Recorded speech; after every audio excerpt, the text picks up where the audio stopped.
Good morning and welcome back.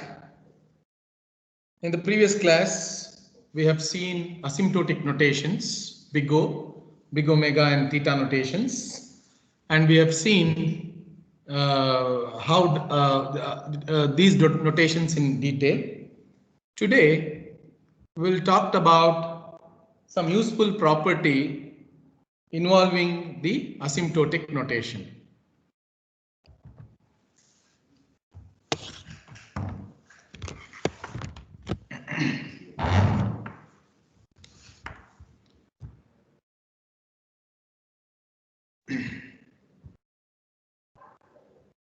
Can you see the Microsoft whiteboard? Hello? Can you hear me? Can you see the Microsoft whiteboard? Not No, yet. not yet. 1 minute.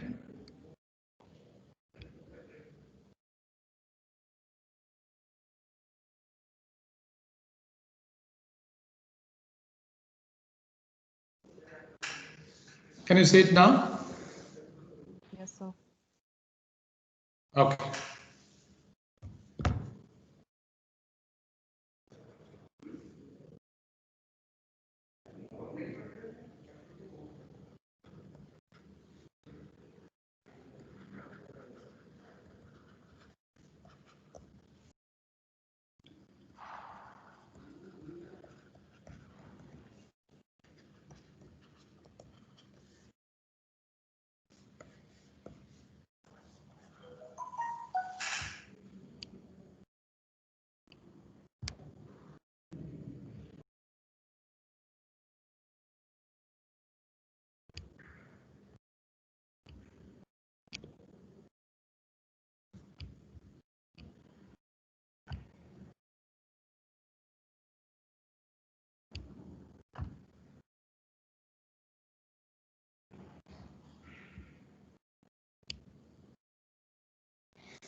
Okay, let us see what the property is, right?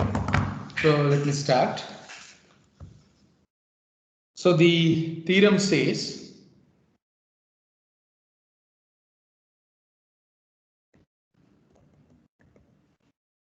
if T1 of n belongs to big O of G1 of n and T2 of n belongs to big O of G of n, then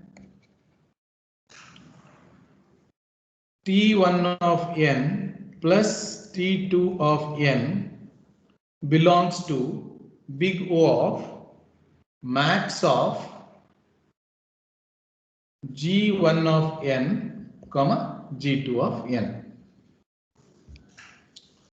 So for example, if you are finding the time complexity of an algorithm which has two loops, for example, if you wanted to search an element in an array, what you can do is you can do sorting first, then you can do linear search. When you do sorting, the amount of time it takes is n square. If it is a bubble sort, there are two loops, so it takes n square. When you search, it is linear. If it is a linear search, it is going to take time which is equal to n, number of input n, number of elements n. Or if you do this, then the time complexity of sorting T1 of n, if suppose belongs to G1 of n. G1 of n in this case sorting, it is n square, and T2 of n belongs to O of G2 of n, right? It is G2 of n. So here it is searching. If it is a linear search, it takes order of n. Order of growth is n. If it is binary search, it is going to take log n time, right? So let us consider that we are doing a linear search after sorting. For example, then G1 of n is n square, G2 of n is n. So if you find the total complexity, then we are adding T1 of n plus T2 of n. We say it belongs to max of G1 of n and G2 of n. Right? So when you add these two complexities, it will be big O of n square. G1 of n is n square, G2 of n is order of n. So T1 of n plus T2 of n belongs to big O of n square. So that's what this theorem says. With an example I've explained you. Right? So we have to prove this. So here the proof extends to the orders of growth. There is a simple fact about the arbitrary real numbers, like if you have four numbers A1, B1, A2 and B2, then simple fact if A1 is lesser than equal to B1 and A2 is lesser than equal to B2, then we can say A1 plus A2 will always be lesser than equal to 2 into max of B1 comma B2. You can take any number A1 1 is lesser than 2, A2 3 is lesser than 4, and if you say A1 plus A2, if you check, it always be lesser than equal to 2 into max of B1 comma B2. Is this clear?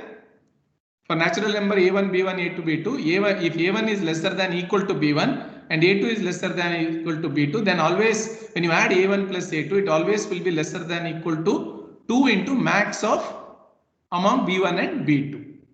Right? Let us proceed to the next step. Since you know that T1 of n belongs to big O of G1 of n.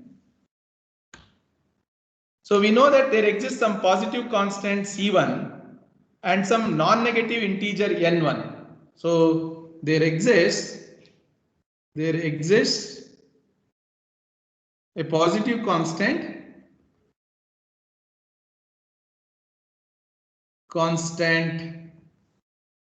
C1 and some non-negative number. Yesterday we have seen this, right? So I don't have to explain you once again.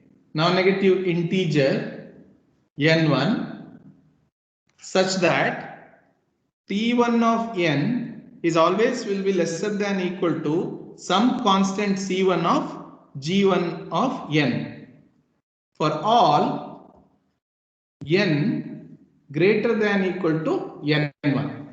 We have seen how to find out n1 given equations T1n and G1 of n. So that is true for T1 of n. So similarly, since T2 of n belongs to big O of G2 of n, what does it indicate? There exists some positive constant C2 and a non-negative integer n2, and you can say T2 of n is always lesser than equal to some constant factor C2 of G2 of n for all n greater than equal to n2. Right? So by yesterday's discussions, we know that if T1 of n belongs to O of G1 of n, then T1 of n will always be lesser than equal to upper bound, lesser than equal to C1 some constant factor into G1 of n for all n greater than equal to n1. Similarly, if we say T2 of n belongs to the big O of G2 of n, we know that T2 of n always will be lesser than equal to some constant factor C2 into G2 of n for all n which is greater than or equal to n2. So let us denote C3. Let us denote a variable C3, the constant factor, as we can choose this constant factor accordingly. Let us take the max of this, because T1 of n is lesser than C1, T2 of n is lesser than T2. If I take C3 as max of C1, comma C2, it holds good, right? And we also consider n should be greater than or equal to max of n1, n2. By yesterday's discussion, we can find out value of n depending upon the constant. So we will take C3 as max of C1 and C2, n as greater than n1 and n2. Then this equation will satisfy the equation 1, which is given here, right? And equation 2, even if I take C3, this is going to satisfy, right? Adding these two inequalities, that is equation 1 and 2. So we need to prove, right? T1 plus n and T2 plus n. So you can add this one, T1 of n plus T2 of n when you add. If you take these inequalities, will be always lesser than or equal to, add the right hand side, C1 of G1 of n plus C2 of G2 of n. Now C1, C2 we are replacing with max of C1, C2 which is C3. This will be C3 G1 of n plus this will be C3 G2 of n. So if you, which is equal to C3, you take a common factor, will be equal to G1 of n plus G2 of n. So the G1 of n and G2 of n, according to the simple fact about 4 arbitrary number which we have seen, right? This is in the orders of growth we are saying G1 and G2 of n. When you add this, I can always write this as C3. What is the formula? A1 plus A2 is lesser than or equal to 2 into max of B1 B2. So this is C3 2 max of G1 of n comma G2 of n. Hence, we proved that when you add time complexity of two looping structure in our before searching, you sort the element which takes T1 of time T1 of n. Then you do linear search, which takes T1 of n will be n square. If this is n in the order of n for searching in a linear search, it takes T2 of n. Then we can say it belongs to big O of, right, max of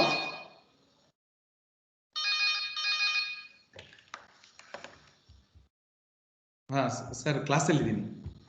Okay, ಹೇಳಿ bye.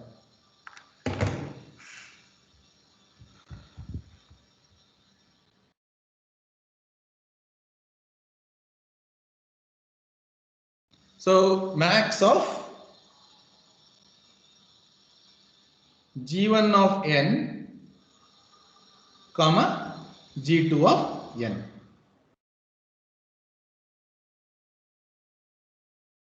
Okay, so this holds good, right? So hence T1 of this is, and with the constant C and n naught, where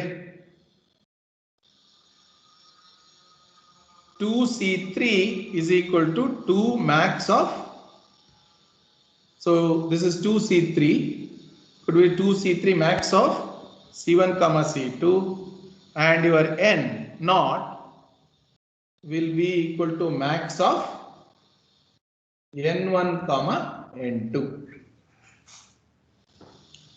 right?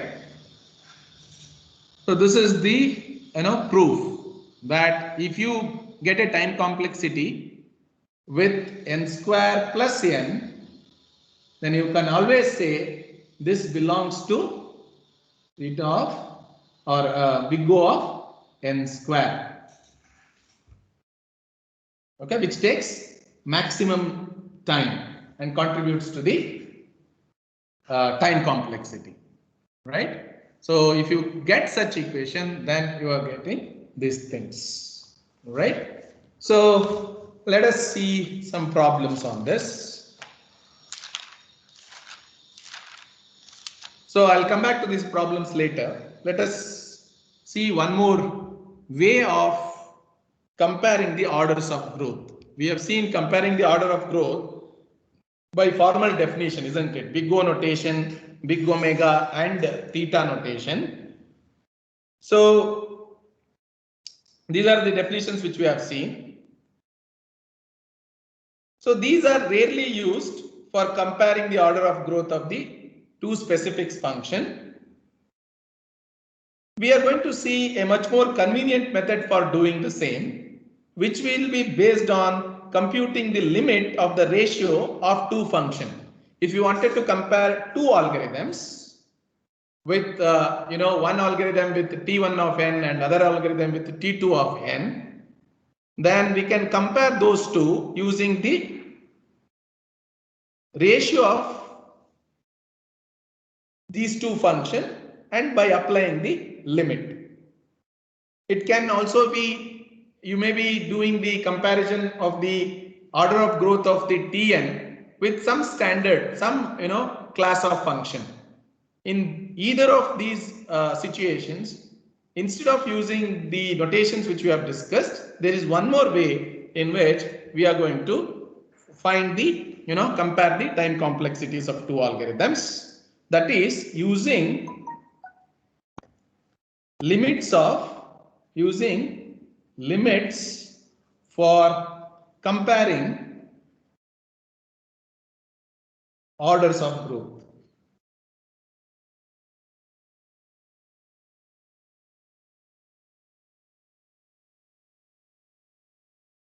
Okay, so if the time complexity of an algorithm is given by Tn and the time complexity of the other algorithm which you have developed for the same problem is given by Gn, then we will take the ratio T of n divided by G of n and we check this as limit of n goes to infinity. Okay, so Tn by Gn as n goes to infinity, you can get three cases. So when you take a ratio of Tn and Gn, right, as n goes to infinity, if Tn is the higher order function than Gn, right, as n goes to infinity, you are going to get infinity, right? If T of n, the order of growth of T of n is lesser than G of n, as n goes to infinity, you are going to get 0. For large value of n, as n goes to infinity, if the time complexity of T of n, the order of growth of time complexity of T of n is lesser compared to G of n, for large value of n, this becomes 0. What does it imply if it is 0? Is Gn is our upper bound here? It implies that T of n has a smaller order of growth,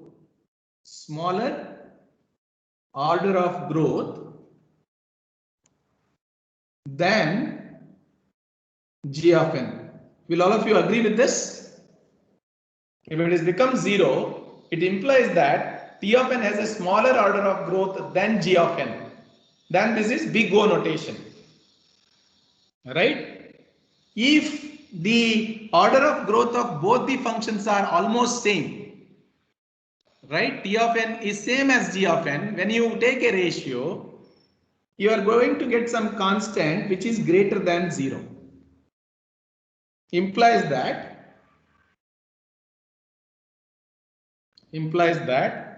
T of n has same order of growth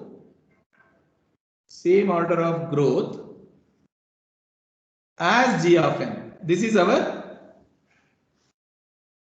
theta. First one is big O, second one is theta. Then if the order of growth of GFN is larger compared to the Tn, for as n tends to infinity, right? So as n tend to, if T of n, the order of growth of T of n is larger than G of n, right?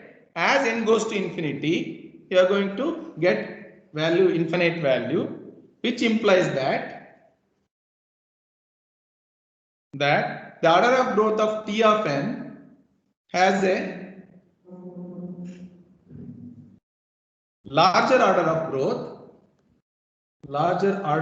growth than G of n. Are you able to follow? Hello? Is this clear? So we are trying to find the ratio as n tends to infinity, depending upon the order of growth of T of n and G of n, either you will get 0 or some constant factor which is greater than 0, or you will get a value which is infinite, right?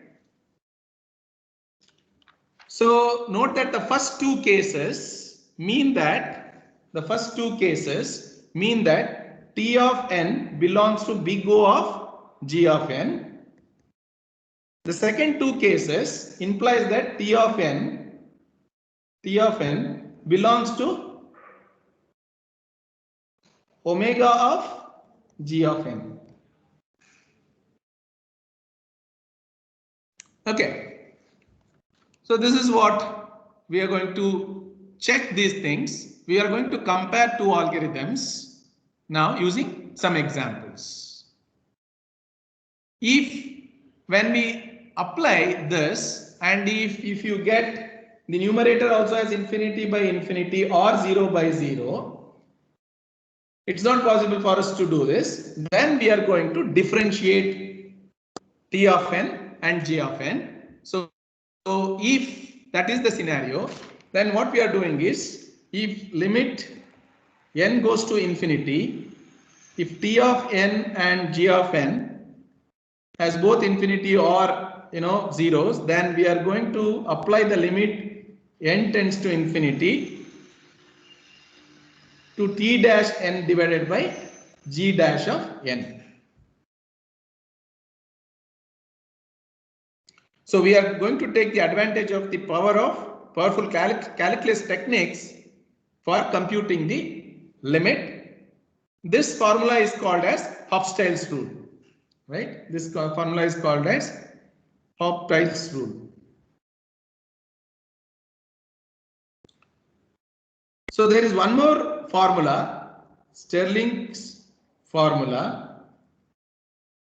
If you are having n factorial, then we are going to use formula 2 pi n by e to the power of n for large values of n.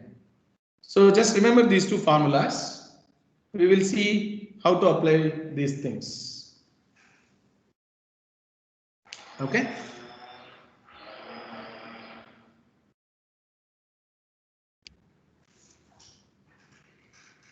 So let us take first example. Compare the orders of growth of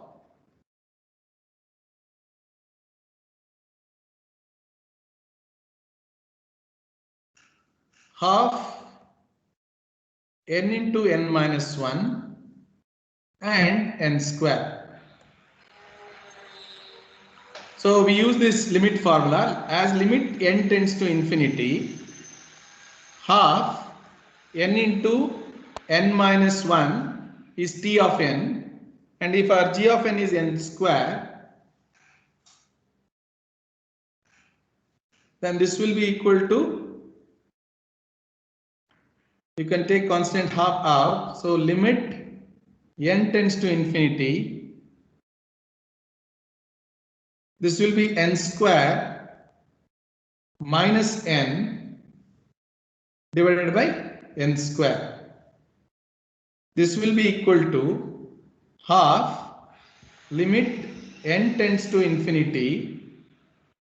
N square by n square will be equal to 1 minus n cancels out. This will become 1 by n. As n goes to infinity, this becomes 0. And you will get 1 into half, a positive constant. What does it indicate? Since the limit is equal and to a positive constant, these two functions have same order of growth.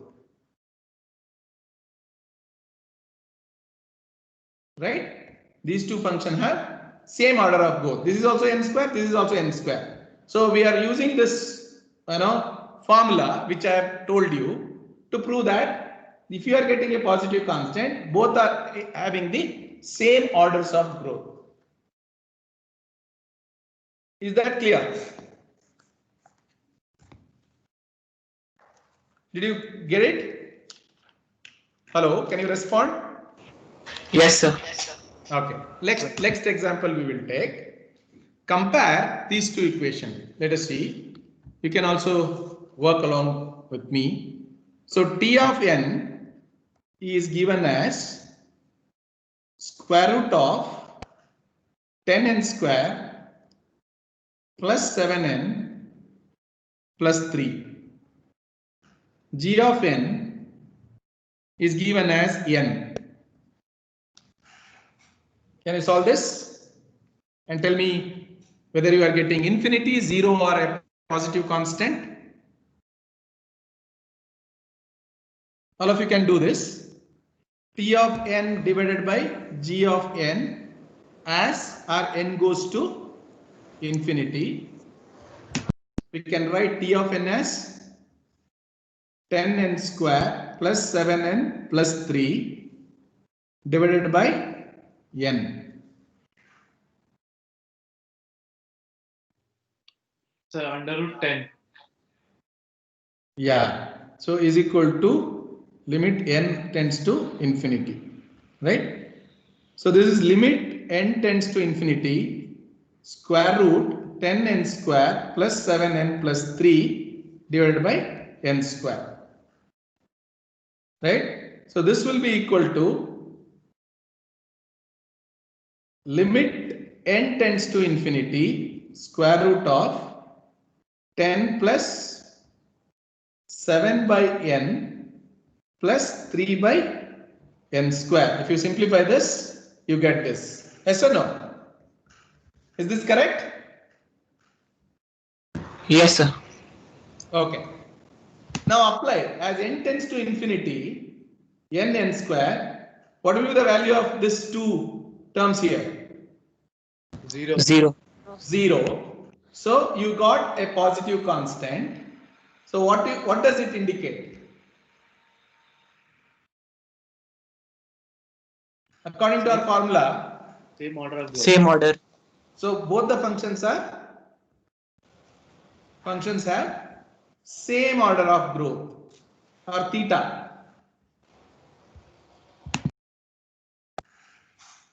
So if in case you are given a problem statement and two of you come up with two kinds of algorithm, right?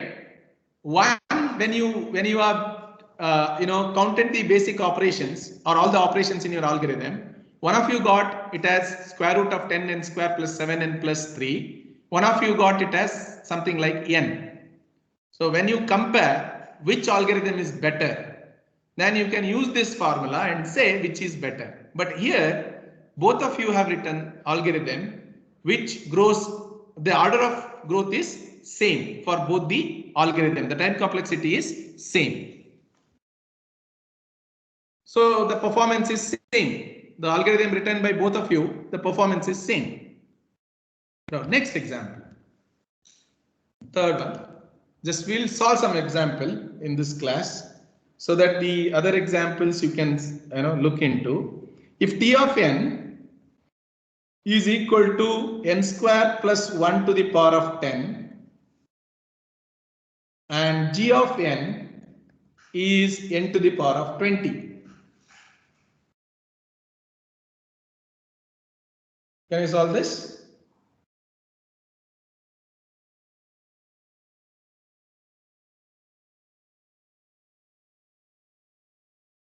Sir, 1. Hello. 1, sir. Can we solve? So let us start. Answer is 1. We should be getting 1, right? So Yes. I'll do it fast. T of n by G of n will be equal to n square plus 1 to the power of 10 by n to the power of 20. So apply limit here. Limit n tends to infinity. So I can always write it as limit n tends to infinity.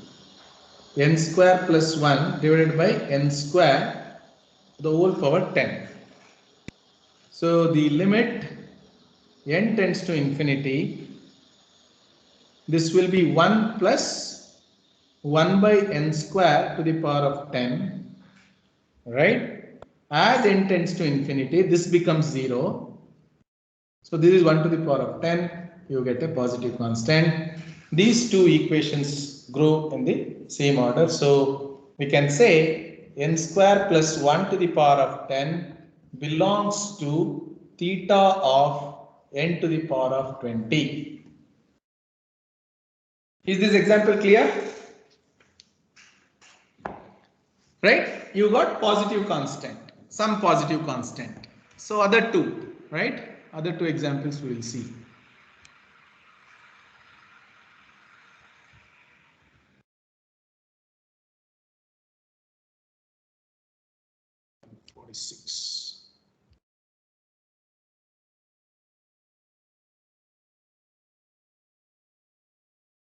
Okay.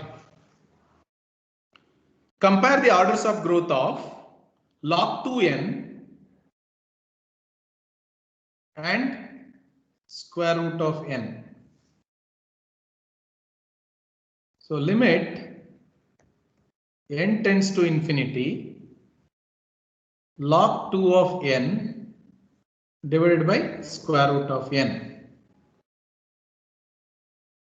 So here you need to differentiate. So you can say limit n tends to infinity. When you are simplifying, you are going to say log 2 of n dash divided by square root of n dash. So limit n tends to infinity. So when you differentiate, this will be log 2 of e of 1 by n, and this will be 1 by 2 root n. This will be equal to 2 log 2e limit n tends to infinity root n by n.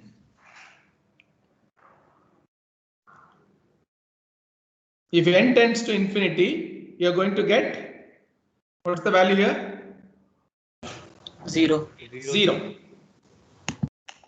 So if you get 0, what does it indicate? If this is a Tn, Smaller order of growth. Tn is smaller order of growth. Tn here, Tn is log 2n belongs to big O of root n, right? Because Tn has a smaller order of growth than the G of n here. Okay. So let us compare, take one more example. Compare the order of growth of T of n, which is equal to n cube, and 2 to the power of n. So we will not mention t of n. Compare the order of growth of two functions, n cube and 2 to the power of n. Can you solve this? So limit n tends to infinity, n cube by 2 to the power of n. Then this will become, if n tends to infinity, this will become infinity divided by infinity. So we need to simplify. Limit n tends to infinity, you should say n cube dash, differentiate n cube and 2 to the power of n dash. So this will become equal to limit n tends to infinity. So when you differentiate, this becomes 3n square. The denominator, you know, this becomes equal to 2n, 2 to the power of n, natural log of 2, isn't it? Now take out 3, limit n tends to infinity. You can say 3 by log n, log 2, limit. So if you are taking this,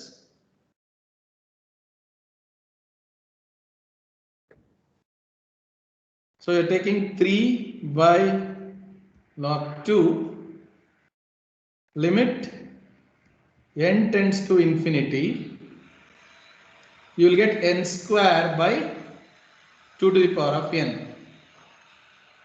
Again you differentiate this. Right, this will be equal to 3 log 2 2n, limit n tends to infinity, 2n divided by 2n log of 2. So here it becomes, when you take the log 2, right? So what we have done here, 2 of n log 2n. So we took out the constant 3 log 2n. When then again we have differentiated. This becomes equal to 3 by log 2 square, right? 2 also you take it out, so it becomes 6. Then you will get log 2 square, limit n tends to infinity, n by 2 to the power of n. So if you simplify this again, right? If you differentiate n, it becomes equal to 1. 1 n to the power of 1 minus 1, 0. N to the power of 0 is 1. So, and the denominator will be 2 to the power of n, natural logarithm of 2. So when you take that constant out, this becomes 6 by 2 cube, limit n tends to infinity, 1 by 2 to the power of n. So if n tends to infinity, what's the value you are going to get? 0. 0. So what does it say?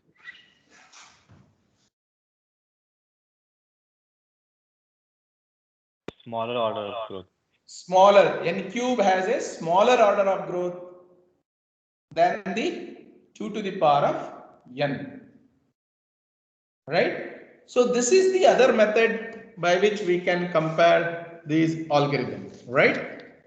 So the last example for this is,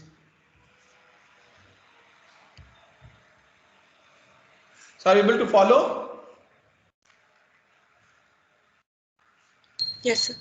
Compare the order of growth of n factorial and 2 to the power of n.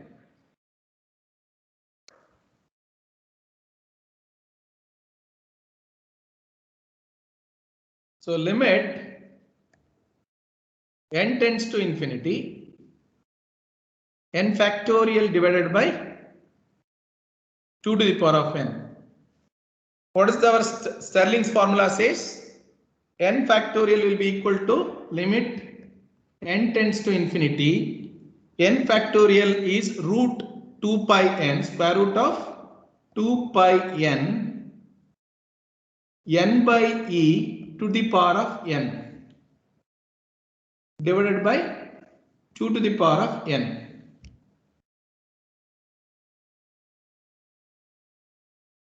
This you can write it as limit n tends to infinity root 2 square root of 2 pi n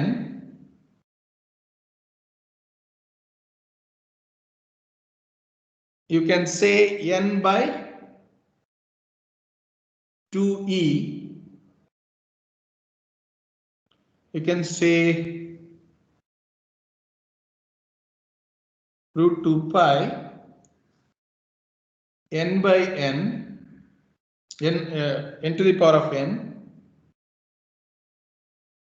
e to the power of n 2 to the power of n.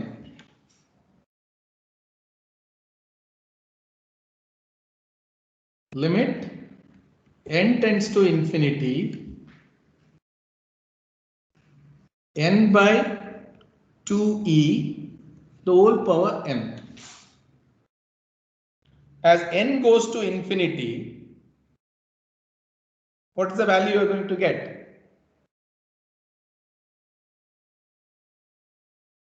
Hello? Infinity. Infinity. What does it say? Larger order of growth. Larger order of growth. So if this is n factorial is the numerator, so n factorial belongs to Omega. Omega of 2 to the power of n. Correct. Clear? Did we see all the cases? Some positive constant c, infinity, 0. When you get positive constant c, same order of growth. If you get infinity, higher order of growth. Okay. So if you get 0, smaller order of growth. Okay. So this is one way. Other way in which you can compare two algorithms given T1 of n and T2 of n for solving the same problem. You wanted to compare which algorithm is better, or if you are given, if you find the time complexity T of n, you wanted to compare with some, the efficiency class, then you are going to use limits for comparing the order of growth. So this is regarding the using limits to compare the order of growth. The next topic is, which we are going to start, is mathematical analysis of non-recursive algorithm. We are going to do both mathematical analysis of recursive algorithm and non-recursive algorithm. We are going to take up some of these algorithms. We will, analyze these algorithms and we will come up with time efficiency or time complexities of these algorithms. Right? So we are going to start with, mathematical analysis of non-recursive algorithms. Before that, the final, the discussion on asymptotic notations.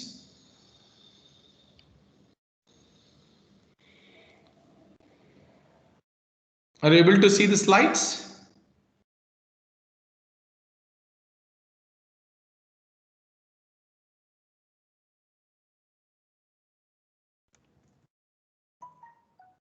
Right?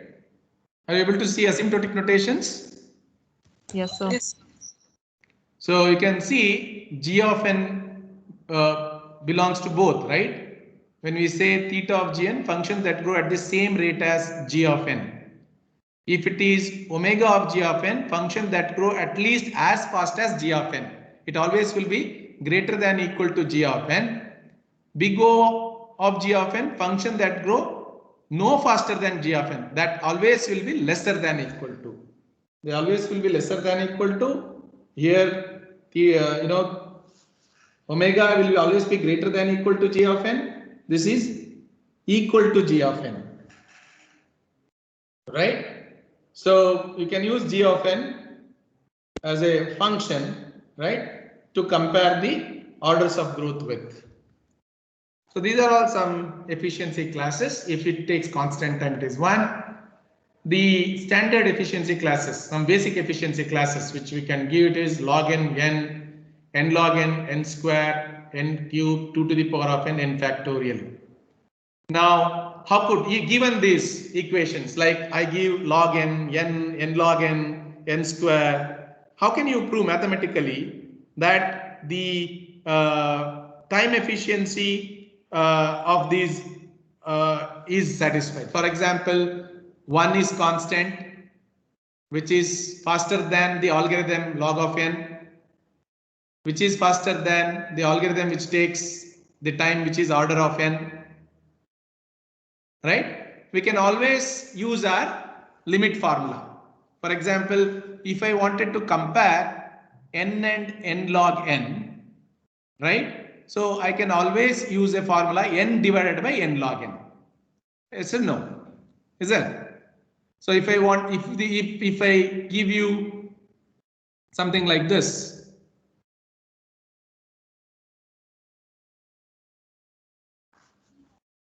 right? You should order these, equations in the ascending order of the time they take, right? n cube, 2 to the power of n square, log n log n. So if I wanted to compare, what we can do? If I wanted to compare with 2n by n square, then you can always say 2 of n divided by n square, limit n tends to infinity. Or if you wanted to take log n and n, so log of n divided by n as limit n tends to infinity, then you can check and you can mathematically prove that order is 1, then log n, then n, then n log n square, n cube, in this way. Right? So you can use that limit formula. Given some basic efficiency classes, you can come up with this table. Right? 1 is fast, then log n, then n, and as you go down, the algorithm takes time which is greater than the previous one in the table. So the time efficiency of large number of our algorithms fall into only these few classes, right?